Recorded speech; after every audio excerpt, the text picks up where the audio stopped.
bersama guru penggerak, menebar manfaat bagi pendidikan merdeka.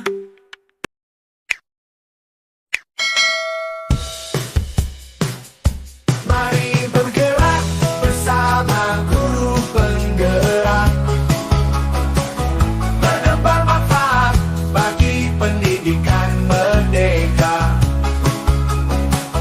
Lekas bergerak dalam pendidikan penggerak, ciptakan generasi unggul penopang bangsa. Mari bergerak, lekas bergerak, dan selalu menggerakkan. Mari bergerak, lekas bergerak, dan selalu menggerakkan.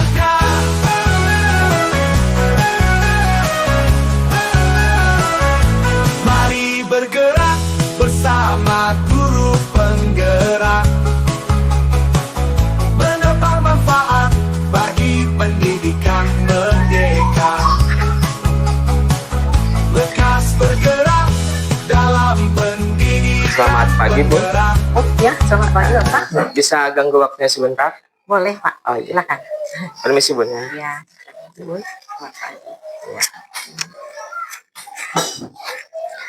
Begini, Bun, maksud dan kedatangan saya menghadap Bunda di sini karena saya calon guru penggerak angkatan 11 Ya. dari Kabupaten Kota Waringin Timur Ya, dan menjadi perwakilan sekolah kita.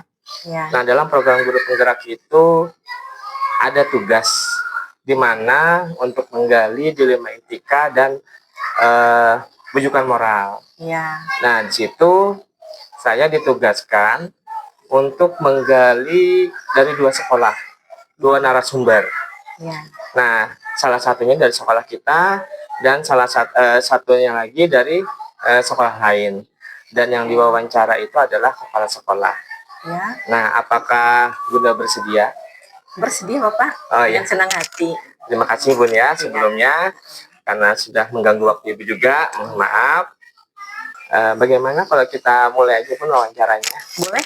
Oke. Ya, Bapak. Nah, di sini Bun, selama ini itu bagaimana Ibu dapat mengidentifikasi kasus-kasus yang merupakan dilema etika atau rujukan moral di sekolah ini, Bu? Oh ya, boleh kami jawab. Ya. Biasanya jika ada dilema etika, ketika ada situasi di mana kepentingan atau nilai-nilai bertentangan, misalnya jika ada siswa yang mengalami masalah di rumah dan itu berdampak pada sekolah, atau ketika ada keputusan yang sulit yang harus dibuat, ketika harus berhati-hati dan mendiskusikan dengan baik. Oh gitu Bun ya. Ya. Jadi salah satu yang pernah dialami yaitu siswa yang mempunyai masalah di rumah Bun ya, lalu Ya. berdampak pada belajarnya di sekolah gitu. Ya. Oh iya. Ya. Kemudian selama ini bagaimana Ibu menjalankan pengambilan keputusan di sekolah Ibu, terutama untuk kasus-kasus di mana ada kepentingan yang sama, benar atau sama mendukung nilai kebajikannya, Bu? Begini Pak, biasanya kami duduk bersama Ya. tim dan membicarakan masalahnya. Kami mempertimbangkan semua aspek dan mendengarkan pendapat orang lain. Kemudian kami membuat keputusan berdasarkan apa yang terbaik untuk semua pihak yang terlibat. Begitu. Gitu Bu ya. Iya. Jadi melibatkan semua tim termasuk dewan guru yang ada di sini, Bu. Benar Iya, sekali, berarti Pak. kolaborasi Bu ya. Ya. Oke. Nah Bu, dalam melaksanakan identifikasi media etika, langkah-langkah atau prosedur seperti apa yang biasa Ibu lakukan selama ini? Kami bisa membuat langkah-langkah begini Bapak. Pertama dulu kami mengumpulkan semua informasi terkait. Ya.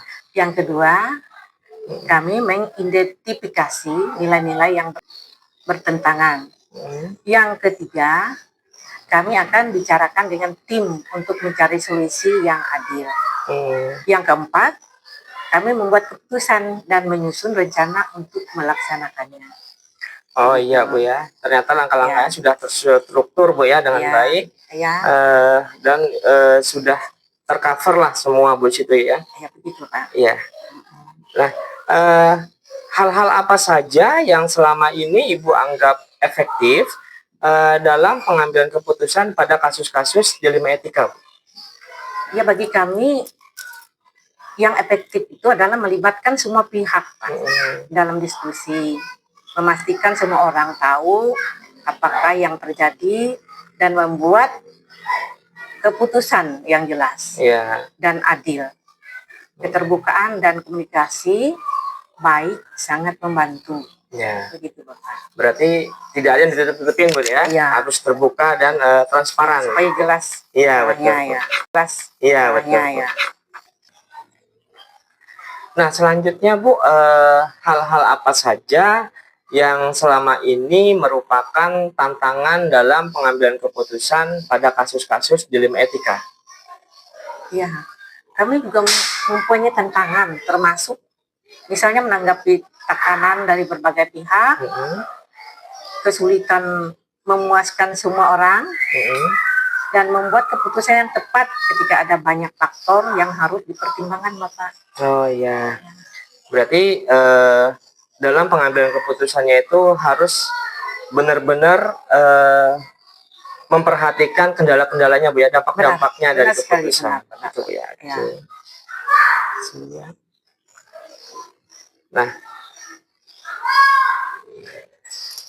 Nah, apa Ibu memiliki sebuah tata kala atau jadwal tertentu Bu dalam sebuah penyelesaian kasus dilema etika?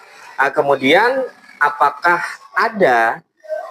apakah Ibu langsung menyelesaikan di tempat atau memiliki sebuah jadwal untuk menyelesaikannya, bentuk atau prosedurnya seperti apa itu Bu?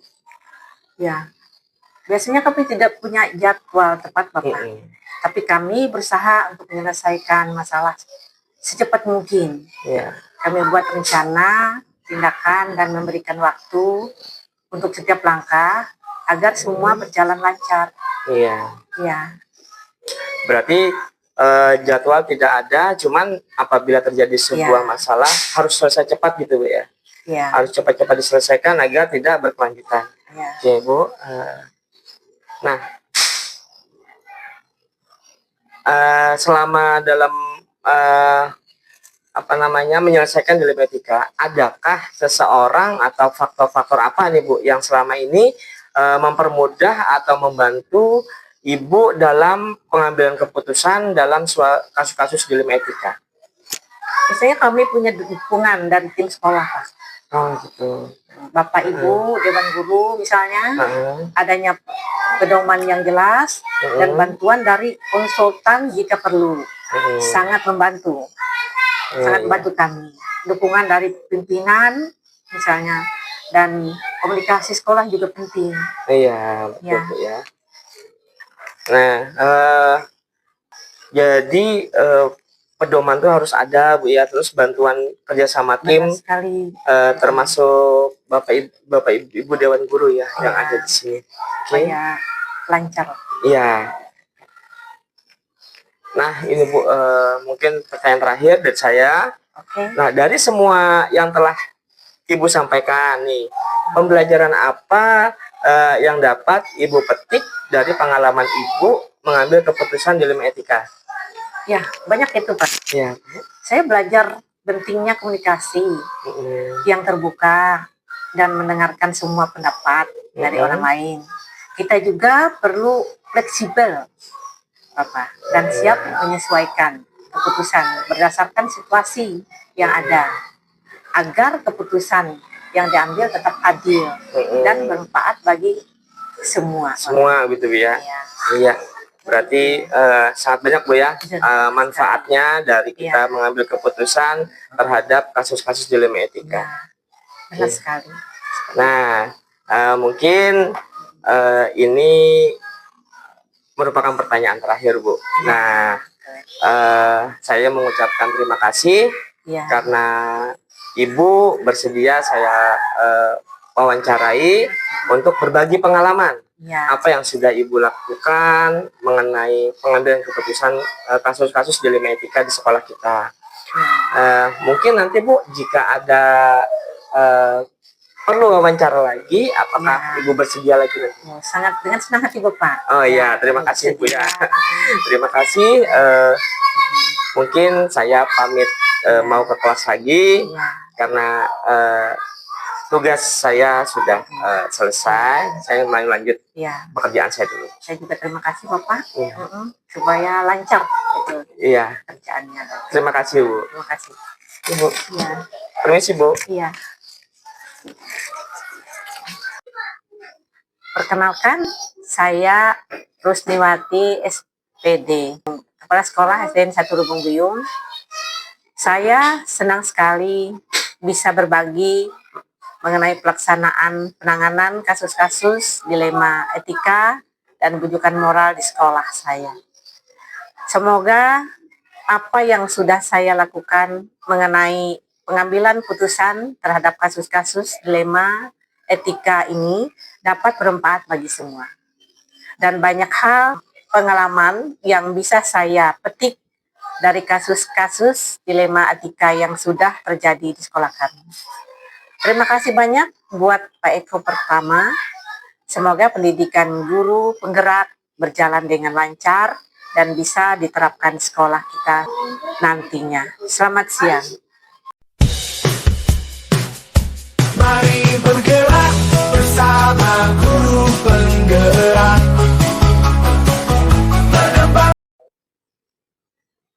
Assalamualaikum warahmatullahi wabarakatuh. Perkenalkan, nama saya Romianti SPD.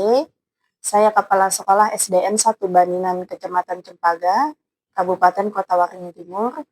Dalam kesempatan ini, saya akan berbagi pengalaman mengenai pengambilan keputusan yang berkaitan dengan dilema etika atau bujukan moral yang terjadi di sekolah saya. Dan saya mengucapkan semoga sukses dan dilancarkan pendidikan calon guru penggerak yang sedang dijalani oleh Pak Eko pertama. Oke, terima kasih.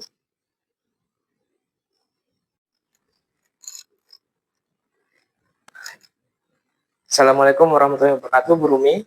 Waalaikumsalam. Saya bisa mengganggu sebentar waktunya. Ya, bisa Pak. Ya, ada apa Pak? Ya. Selamat pagi Bu ya.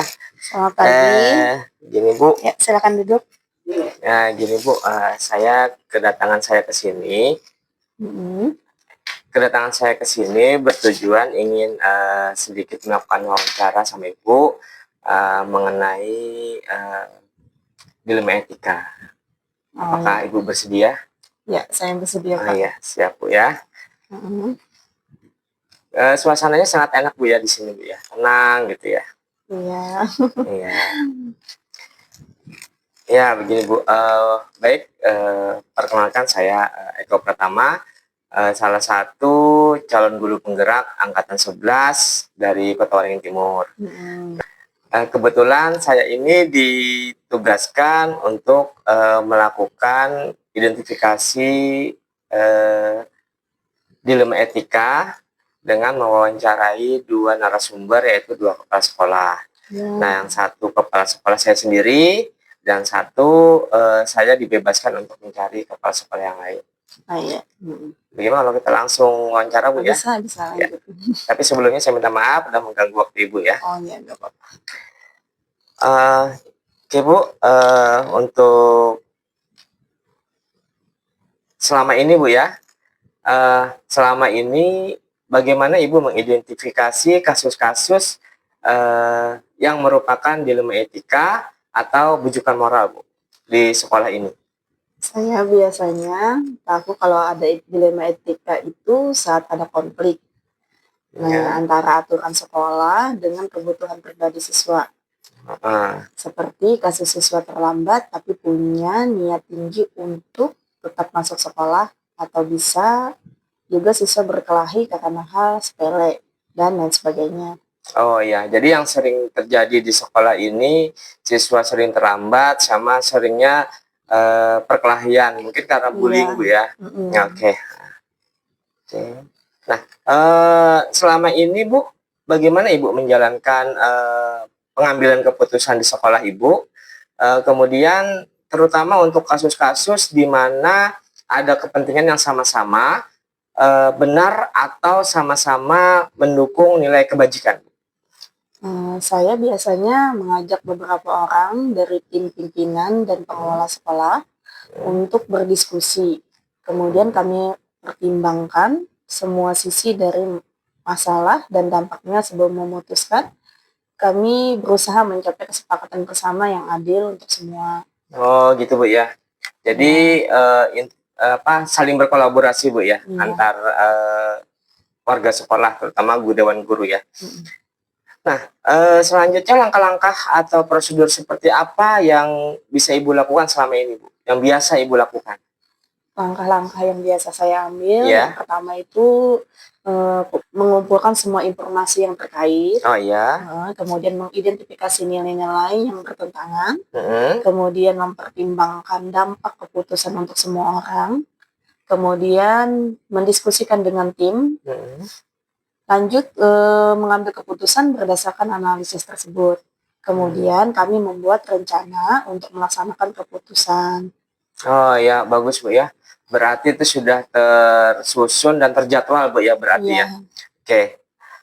Nah, hal-hal apa saja yang selama ini Ibu anggap efektif dalam pengambilan keputusan pada kasus-kasus dilema etika Bu? Yang paling efektif adalah melibatkan berbagai orang atau semua orang dalam proses keputusan, Ya.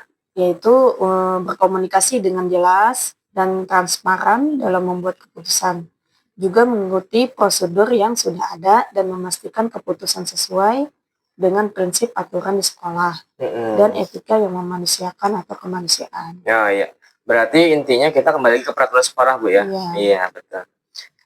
Nah, selanjutnya hal-hal apa saja yang selama ini merupakan tantangan dalam pengambilan keputusan pada kasus-kasus dilema etika tersebut?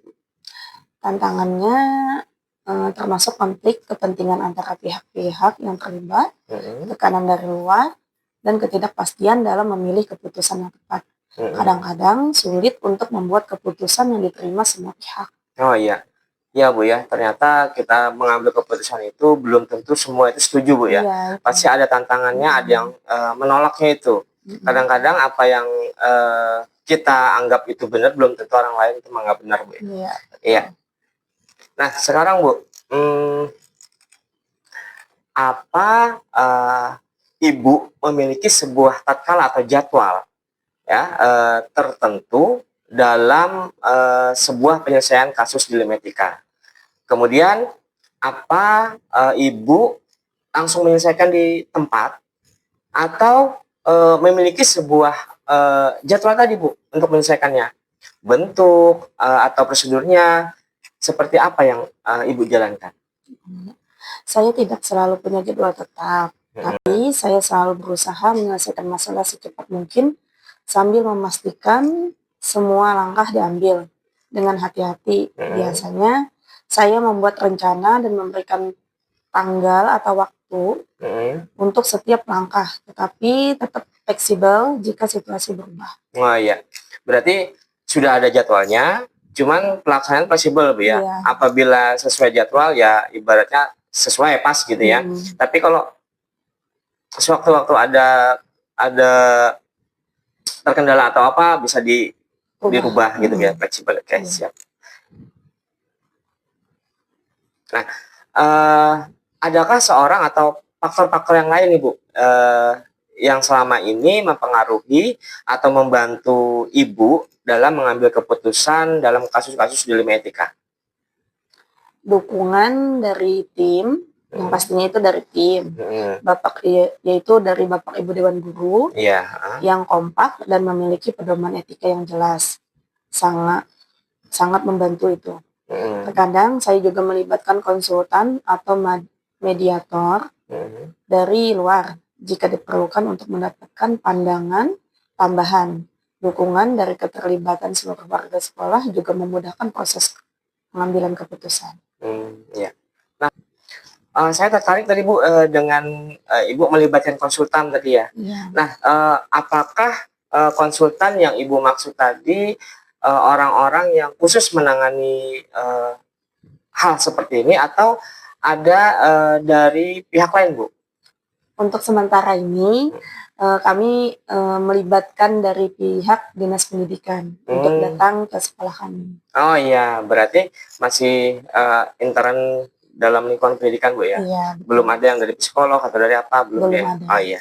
Dan dilihat pun kasusnya pun masih ringan gitu ya, Iya. yang masih bisa ditangani oleh pihak-pihak intern saja.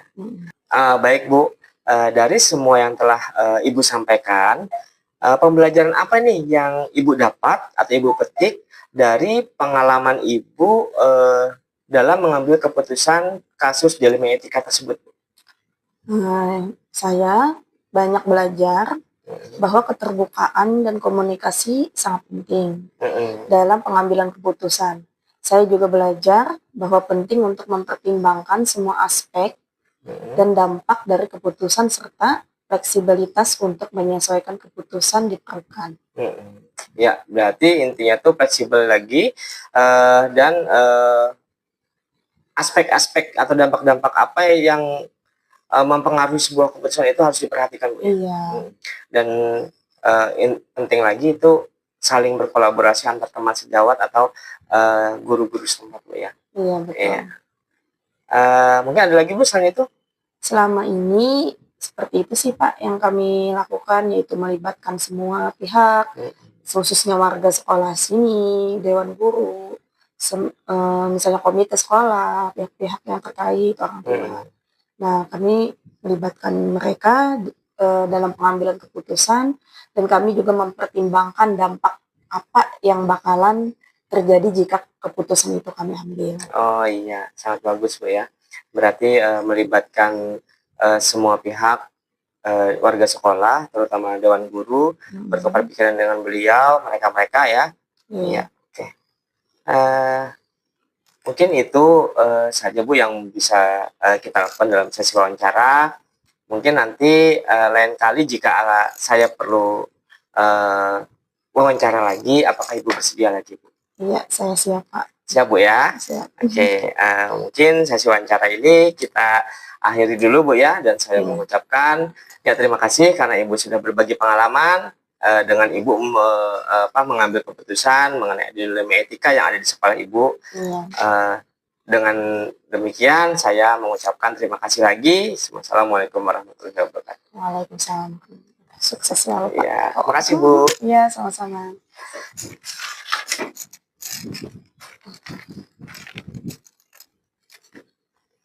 Selamat siang, salam sejahtera untuk kita. Perkenalkan, saya Romianti, saya Kepala Sekolah SD Negeri 1 Baninan. Saya senang sekali bisa berbagi mengenai pelaksanaan penanganan kasus-kasus dilema etika dan rujukan moral di sekolah saya.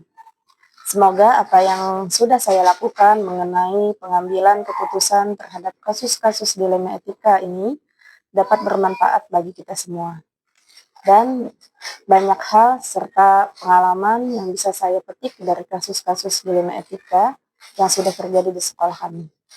Terima kasih banyak buat Pak Eko Pratama. Semoga pendidikan guru penggeraknya berjalan dengan lancar dan bisa diterapkan. Selamat siang.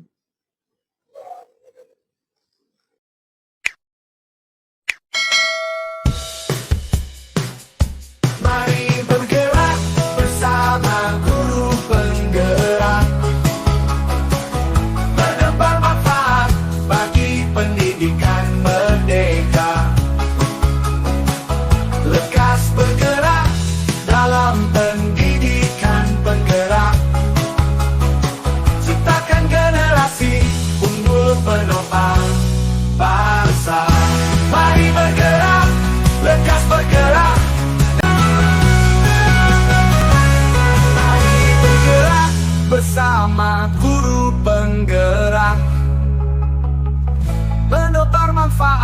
bagi pendidikan merdeka. Lekas bergerak dalam pendidikan, penggerak